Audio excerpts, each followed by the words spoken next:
obviously that win over Sale Sharks on the weekend, part one of two. Looking back on that, what were your thoughts? Yeah, it was a win.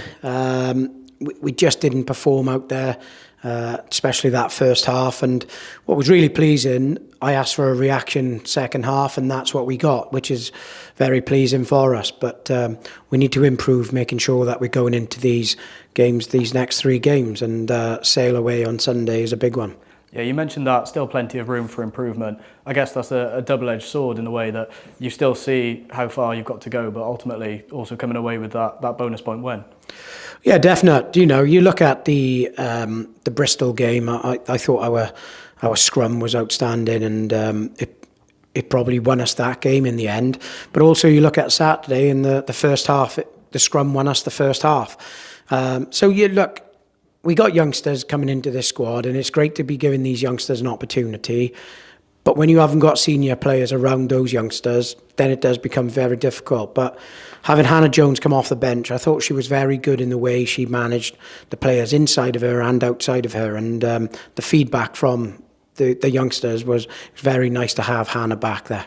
Yeah, you mentioned those youngsters. How proud are you of them this season? Because obviously some of them have been forced to step up because of injuries and stuff, but they really have performed, haven't they? Yeah, very proud. Look, it just goes to show how the pathway, we take a lot of pride in that pathway, and we need to make sure that every girl is ready to go into playing on a Saturday or a Sunday for Gloucester Hartpury, and very proud of the coaching staff that they are making sure that these girls are ready. So, look, it's been great, and it just goes to show the strength in depth that we have got. I don't know how many sides out there would be able to compete with between 11 to 13 injuries, but fingers crossed we'll start seeing return to some of these girls. Yeah, you mentioned that pathway, and it's obviously not just a number thing in terms of how many girls can we get through that pathway. As you said, it is making sure they're ready, and obviously undefeated in the league, top of the league now. It's really positive, isn't it? Yeah, very positive. You just look at it. Millie Hyatt and Steph Else was called into the Red Roses Six Nations squad, and what an experience that is for those youngsters. But it's such an experience to be playing in the PWR, which is probably the best league in the world. And for women's rugby, and also for our pathway, it's amazing to see our girls performing out there. And let's not forget that Pip Hendy is still at university. Emma Singh has just come out of university. Mia Venner has just come out of university. Georgia Brock has just come out of university. So the under-23 players that we've got there is great. And you could call some of those girls senior players, but they are still young. Yeah, as you mentioned, just obviously the ages of some of those players, and you've got some experienced internationals to come back in, but you look at some of those players and they're going to be pushing them all the way, aren't they? Definitely, and that's what it's about, making sure that you've got a competitive squad. Girls are having opportunities, but making sure that the girls, when they're coming back into, if they're fit and ready to go, that they know that there's somebody after their shirt, and it just makes the environment really competitive, but a healthy, competitive environment is what we want at Gloucester Hartpury. Yeah, and I guess, as you say, on the flip side of that, the senior girls, when they are injured, when other players are getting their opportunity, they're the first ones there to give them an arm around the shoulder, aren't they, and help out? Definitely. You know, it's lovely to see Zoe's had a long injury. She's been absolutely brilliant with it. And also Tatiana Hurd, she's been great working with Millie Hyatt, which is lovely to see, and it's what we want in our culture. Moving forward to this weekend then, obviously, Sale Sharks coming up again. What are the challenges of playing a team 2 weeks in a row? Yeah, look, there's always a challenge playing a team 2 weeks in a row. The biggest challenge for us, I know that Sale will take a lot of pride out of their performance against us on Saturday, and going to Hayward Road is a tough place to go. They'll take even more pride playing at home.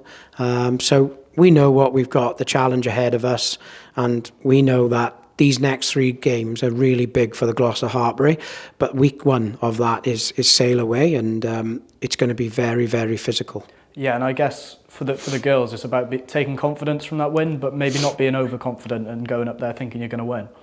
Yeah, definite. Look, we got a bonus point win. We won 29-3. The girls said that and coaching staff, we did underperform within it. However, full credit to Sale, they didn't let us perform, and that's the big thing. And we need to now make sure that we go into Sale on Sunday and making sure that we can get a good performance in. And obviously fully focused on that Sale game, but next week back here at Kingsholm against Exeter. That'll be a great occasion, won't it? Yeah, it'd be brilliant, you know, and the girls absolutely love playing in Kingsholm. And having 2 weeks on the bounce, then Exeter on the 2nd of March, and then Friday night lights at Kingsholm. First time we're going to be doing it, and it doesn't get better than a Friday night lights. But I know we got to keep our eye on the prize, and that's this Sunday, sail away. And finally, Linny, another 4 internationals called up over the weekend to their Six Nations squads. Takes a total to 17 now. Obviously, England still to come. How proud are you of those girls? Oh, very proud, you know, and Katie Matson's coming from Worcester this year, and it's been brilliant. She's shown a little bit of frustration not playing, but you know, she come off the bench against Leicester. She started on Saturday, was really pleasing. But a lovely success story there is Leah Holden, who's a local girl, you know, and playing at Cheltenham Tigers, played with us in the Prem Cup. She got picked up then during the Prem Cup, and that's the lovely part of what we've got, is making sure that girls are playing, and she was playing Cheltenham Tigers, but also allowing her to play in the Celtic Challenge, and she's done very well, and I've full support to her going into the Six Nations. It's lovely to see.